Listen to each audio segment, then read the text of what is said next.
안녕하세요. 김태훈의 현명한 투자자 방송 시작하겠습니다. 오늘은 제주맥주에 대해 좀 말씀드리겠는데요. 지난번에 제주맥주에 대해서는 블로그에 먼저 글을 좀 올리긴 했습니다. 근데 그 이후로 단 며칠 사이에 이 제주맥주에 대해서 뭐 제3자 배정 유상자뿐만 아니라 감자까지도, 무상 감자까지도 이루어지면서 좀 정신없이 막 재무구조가 막 변동이 되고 있습니다. 그러다 보니 좀 헷갈리고 좀 복잡해지는 양상을 나타내는데, 이 제주 맥주는 기본적으로 상장하고 3년 동안 내내 부실이 계속 쌓여가면서 결국은 3년 만에 그 공모자금 다 까먹고 기존 상장할 때 최대주주가 주식을 다 팔고 먹튀를 한 종목이라고 할 수 있습니다. 그리고 이를 제주 맥주를 인수한 그 쪽은 좀 불분명한 머니게임을 하는 그 기업 사냥꾼들 같은데요. 좀 이 전형적인 수법들이 많이 사용되고 있기 때문에 그렇습니다. 일단은 연결 포괄 손익계산서에서 보시면 영업 손실도 나고 단기 손실도 나고 계속 적자는 쌓여가고 하는 회사입니다.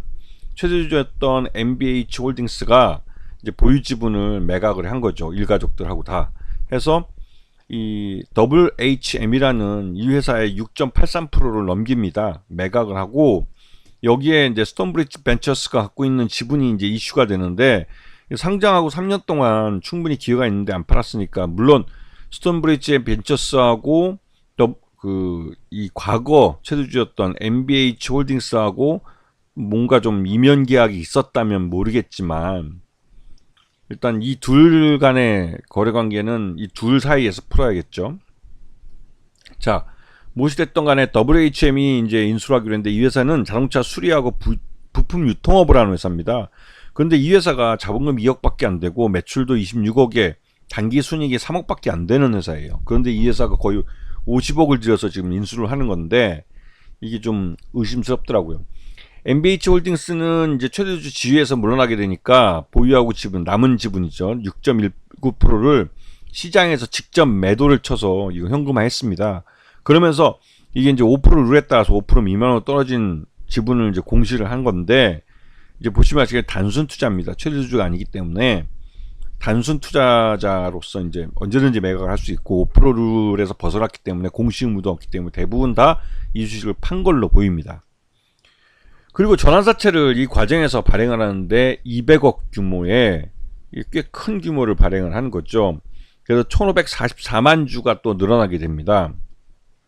이거는 내년 2025년 7월 30일부터 전환할 수 있기 때문에 이 전환가액이 1295원이고, 이거를 이제 가격을 최소한 그 기준가격 30% 정도 그러니까 상향 위아래 30% 정도 좀 변경할 수 있기 때문에 이 거의 한 800원, 900원 정도까지 내려간다고 봐야겠죠. 그래야만 이 전환사채 투자자들에게 최대 수익을 가져다 줄 수 있기 때문에. 그리고 이제 이후에 이제 최근에 이제 공시된 거지만 이 감자 소식도 들리고 있습니다. 자, 이 전환사채는 수홍투자조합이라는 데서 인수를 하는데, 여기가 이걸 인수할 경우에는 최대주주가 됩니다. 1544만 주로. 그리고 이 과정에서 유상자를 또 하게 되는데, 유상자는 이 신주 상장일이 미정이고 이 회사가 7월 30일 날 납입을 하게 돼 있어요. 납입을 7월 30일 날 하고 상장일이 미정이라는 것은 뭔가 좀 그 사이에 장난질을 한다는 거죠. 그래서 이제 여기에 이제 GY 투자조합이라는 데가 이 제3자 배정 유상자에 뛰어드는 건데, 이게 이제 올해 3월 달에 설립이 된 조합이라 아예 이제 제주맥주를 인수할 목적으로 만들어졌을 가능성이 크고, 그다음에 유상증자 납입 이후에 최대주주가 이제 WHM에서 GY 투자조합으로 바뀝니다. 이게 이제 이게 최대주주가 짧은 시간 동안 또 2번 바뀌는 거죠. 그리고 감자를 결정을 하는데, 앞에 보셨던 제3자 배정 유상자나 전환사채 같은 경우는 이 감자에 해당되지 않습니다. 이 말뜻은 이 감자가 된 이후에 유상자 신주가 상장을 하고, 전환사채도 그 이로부터 1년 후에 이 주식으로 전환될 수 있기 때문에 이 무상 감자에는 피해를 보지 않는다는 소리죠. 즉 기존에 제주맥주를 갖고 있는 주주들은 뒤집어 쓰는 겁니다. 손해를. 지금 보시면 제주맥주는 상장한 이후로 거의 줄곧 우하향하는 차트를 그렸습니다. 물론 그 잠깐 사이에 좀 오른 경우도 있지만 대부분 다 주가가 흘러내린 걸 볼 수가 있죠. 그리고 최근 들어서 이게 이제 경영권이 바뀌고 또 유상증자나 전환사채 같은 걸 발행을 하면서 이런 기대감에 주가가 급등하기도 했지만 5대1 감자로 인해서 주가도 많이 다시 폭락을 하기도 했고, 근데 이게 모두 끝나는 게 8월 5일 날 무상 감자를 하기 때문에 8월 5일 날 무상 감자가 끝나고 이 제3자 배정 유상증자 신주가 상장을 하면 그때 가면 이제 제주 맥주에 대한 세팅이, 머니 게임에 대한 세팅이 다 끝난 거죠.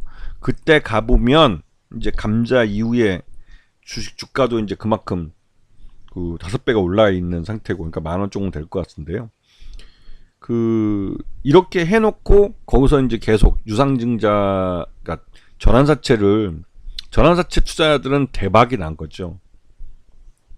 대박이 난 거라 제3자 배정 유상자를 통해서 최대주가 된 쪽하고 이 전환사채 투자 쪽하고 뭐 투자 조합들이기 때문에 나름대로 그 투자 조합의 조합원이 누가 들어있는지 한번 봐야 될 필요가 있겠죠. 하지만 일반적으로 이렇게 주가 많이 폭락한 종목에서 머니게임을 할 때 자금이 들어가지고 하면 이거는 그 시장 내에서 주식을 매수해서는 도저히 이길 수가 없습니다. 왜냐하면 전환사채 투자자들은 기본적으로 현 주가 대비해서 훨씬 낮은 가격에서 주식으로 전환할 수 있기 때문에 그 가격에서 때려도 그 주가 차이만큼을 먹을 수 있기 때문에 그 시장에서 주식을 직접 사가지고는 도저히 그 수익률을 따라갈 수가 없죠.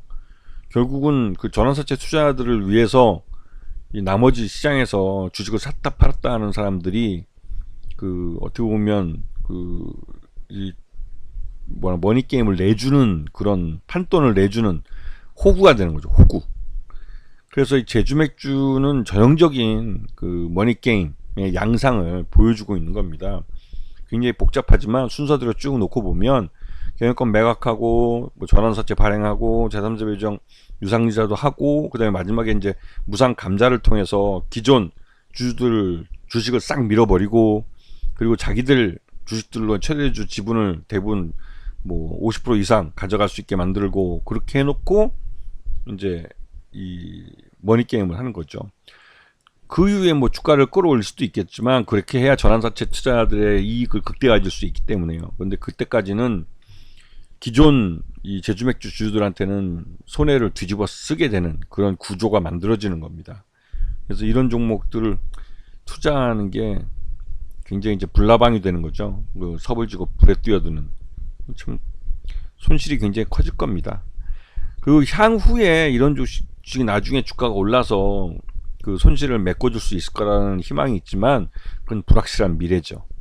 그래서 이런 종목들은 조심하셔야 됩니다. 실적이 꾸준히 계속 나쁜 종목들은 실적이 나쁜 이유가 있고, 그 실적이 나쁘기 때문에 마지막에 이런 머니게임에 하는 그 기업 상향권들에게 회사가 넘어가는 그런 경우가 많다는 거를 잘 공부해 두시고 다시는 이런 종목에 눈길을 안 돌리시는 게 좋을 겁니다. 아시겠죠? 자, 오늘 방송 여기서 마치겠습니다. 감사합니다.